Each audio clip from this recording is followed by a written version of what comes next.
السلام عليكم ورحمة الله وبركاته. ازيكم يا حبايبي؟ عاملين ايه؟ يا رب دايما تكونوا بخير. النهارده ان شاء الله هعمل معاكم البليله. البليله نقعاها كده زي ما انتم شايفين. اغسليها الاول بس كده اهو كويس.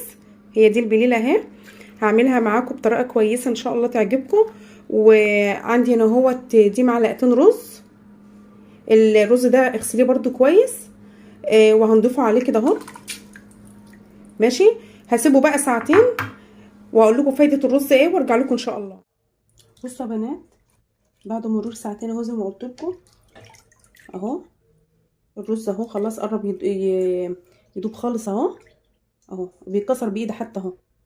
خلاص كده اهو هنفضيه بقى. انا هفضيه بقى في حله تانية اكبر عشان خاطر ايه ده الكميه دي. انا نسيت اقول لكم اللي هي نص كيلو على معلقتين رز زي ما انا قلت لكم. مش هغسلها تاني خلاص، هي مغسول وكويس حلو زي ما انا قلت لكم. لازم يتغسل في الاول كويس. فانا دلوقتي هفضيه كده اهو خالص من الميه بتاعتها. مش هحط بقى ايه نفس الميه، هحط ميه تانية. خلاص مش هغسله تاني، بس انا هحطه بس في حله اكبر عشان خاطر إيه انتوا عارفين البليل اصلا بتنفش، وعشان ايه ما يفرش منك على البوتاجاز. فهفضيه كده اهوت حلو كده اهو كله. يا بنات بعد ما صفيت الميه خالص اهي زي ما انتوا شايفين اهو. هنحط بقى الميه. بس تعالوا نصلي على رسول الله عليه افضل الصلاه والسلام زي ما احنا متعودين قبل اي فيديو نعمله. نصلي على رسول الله عليه افضل الصلاه والسلام. بصوا يا بنات اهو الميه اهي. انا هحط مقدار الميه اهي. مقدار الميه هحط نص الحله. خلاص نص الحله كده اهو لحد نص مليت الميه لحد نص الحله زي ما انتم شايفين. هولع بقى عليه النار، واهم حاجه اول ما يغلي توطي عليه النار خالص. وهشوف هيقعد قد ايه معانا على البوتاجاز لما يتهرى خالص وارجع لكم تاني. اهي زي ما انتم شايفين دي بعد مرور نص ساعه بالظبط اهي. بصوا والميه قلت وانا زودتها ميه سخنه برضو. خلاص بس انا برضو لسه عايزه اكمل سواها. انا بحبها خالص تبقى مهريه زي ما انتم شايفين اهي. والميه لسه كمان هتتقل معانا. انا نسيت اقول لكم لما نيجي ننقع البليله ما تنقعهاش في ميه سخنه عشان خاطر القشره ما تسيبش البليله وتطلع. ماشي. احنا كده بننقعها عادي بميه ساقعه من الحنفيه. خلاص هخلص البليله خالص وارجع. قلبي بقى كده اهو وظبطي السكر. طبعا كميه السكر دي بتاعتك انت بقى براحتك، بس حاولي برده ما تخليهاش مسكره قوي. انا هظبط كده السكر. اي اضافات يا بنات انا هحطها دلوقتي ديت تبقى بتاعتك انت براحتك. انت عايزه تحطيها مش عايزه تحطيها براحتك. انا هقول لكم دلوقتي انا هحط ايه كمان.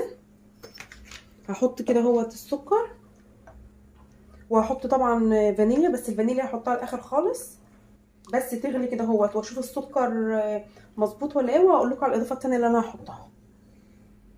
بصوا يا بنات انا هزود النكهه بتاعته. زي ما قلت لكم ده اختياري ليكم. انتوا حابين تحطوه براحتكم، مش حابين خلاص. ماشي. انا هحط معلقتين كده كريم شانتيه اهو زي ما انتم شايفين اهو كده اهو. هحط معلقتين وشويه عشان هو نص كيلو. وهحط معاه معلقتين لبن نيدو. معلقتين او 3 زي ما انت عايزه. برضه هحط معلقتين ونص اهو. ماشي. الحاجات دي اللي قلت لكم عليها دي اختياري براحتك. عايزه تحطيها مش عايزه تحطيها براحتك. هزود لبن طالما انا عندي اللبن كده كده اصلا موجود، يبقى انا هحط لبن. انتي عايزه تحطي ميه حطي، بس انا عشان قدامكم ما حطيتش اللترين كلهم فهزود بقى هنا اهوت. وبعد كده هنضيفه على اللبن مع البليله. بصوا يا بنات اهوت زي ما انتم شايفين اهو اللبن بيغلي اهو ما شاء الله اهو. ولا هحط نشا ولا هحط حاجه قدامكم. هتشوفوا الوقت بقى يبقى عامل ازاي. الاضافات بقى اللي انا قلت لكم عليها دي اختياري. انا اهو اللبن النيدو والكريم شانتيه اهو ده اختياري براحتك. لو انت عايزه تزودي عن كده كريم شانتيه عايزه، مش عايزه خلاص، او اللبن النيدو. بس انا عشان في كمان مكون الوقت هحطه برده فانا قلت كفايه كده معلقتين ونص ومعلقتين ونص. وطي بس كده النار اهو. ده برده بنات يعني بيديله دسامه شويه اهو. قلبي بقى كده اهو. هضيف برده عليه قشطه بتاعه اللبن.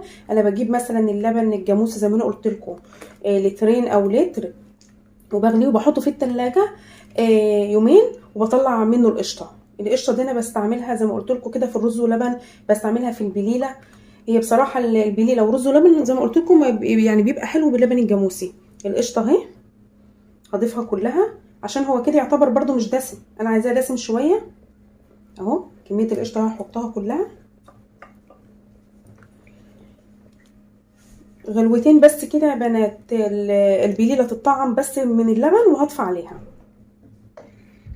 اهو بنات اهو. خلاص كده خلاص، وزي ما قلت لكم اهو ما خدش اللبن كله اهو، سبت حبه اهو عشان برده هو كده كده هيشرب اللبن بتاعه، فهنبقى نزوده لو انت محتاجه بقى وانت بتسخني تزوديه لبن براحتك. اخر حاجه بقى نحطها معانا الفانيليا، اخر حاجه احطها الفانيليا كده عشان ريحتها تبقى فيها، واقفل النار خلاص. شويه كده فانيليا صغيرين خلاص كده اهو، واقلب تقلبتين كده اهوت وهقفل النار. بصوا يا بنات بعد ما خلصت اهي، ولا حطيت نشا ولا احتاجت هحط نشا، وزي ما قلت لكم كل ما تقعد اصلا هتتقل اصلا وهتشرب اللبن. ماشي هفرغها معاكم اهي. وبرده يا بنات بيرجع برده على نوع البليله نفسها. البليله كل ما تبقى بيضه وبلدي بتبقى احلى طبعا. اعملوها بنات والله هتبقى موفره معاكم في وجبه العشاء، وبرده هتنفع معاكم فطار. هتوفر معاكم برده الجبن برده اللي هو العشاء وكده، واحنا بندور بصراحه الايام دي يعني على اي حاجه توفر معانا. وانتوا عارفين اصلا البليله دي اصلا اكله شتويه ومغذيه في نفس الوقت اهي. طبعا هتعمل معايا كميه كبيره نص كيلو زي ما قلت لكم. لو انتوا مش عايزين تعملوه كله اعملوا منه سلقوه، والباقي ايه حطوه في اكياس كده او في علب تلاجة وحطها في الفريزر، وطلعيها بس على قد اللي انت تضيف عليها اللبن والفانيليا وبقيه المكونات بس كده اهي. ما شاء الله اهي يا بنات جميله اهي مستويه اهي يا بنات ما شاء الله جميله ازاي. وشوفوا ما حطيتلهاش نشا ازاي وتقلت. جربوا يا بنات الوصفه دي ان شاء الله هتعجبكم باذن الله. كده يكون الفيديو خلص، واستنوا فيديو جديد ان شاء الله. مع السلامه.